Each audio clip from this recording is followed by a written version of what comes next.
Shalom sidang jemaat yang dikasih oleh Tuhan.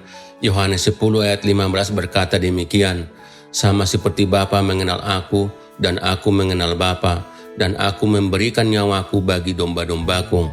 Saudara, rencana Allah untuk menyelamatkan manusia melibatkan penderitaan Yesus.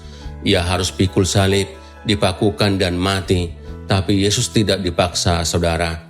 Ia bisa saja tetap di tahtanya yang mulia, namun kasih-Nya yang begitu besar mendorongnya turun dan memilih disalib. Yesus tidak dipaksa, Ia sendiri yang memilih untuk turun ke dunia. Langkahnya pasti ke Kalvari, dan dalam tiap derap menuju salib ada nama kita, nama saya, nama saudara yang Ia genggam begitu erat. Yesus bisa saja memilih hidup tanpa luka, tanpa mahkota duri di kepalanya, namun Ia mengulurkan tangan, menyentuh debu, menyapa manusia.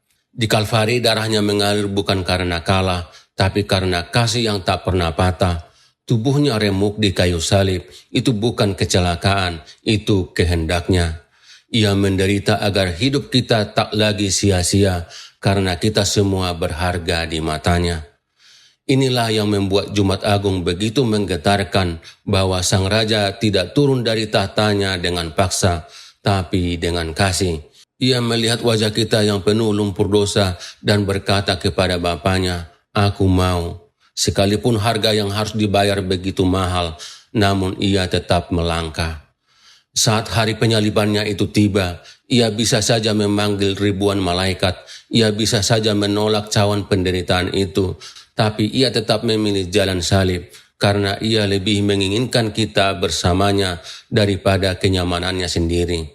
Bayangkan saudara, kasih yang begitu dalam, sempurna hingga rela menanggung hinaan, cambukan, paku dan salib, demi kita semuanya, demi umat manusia.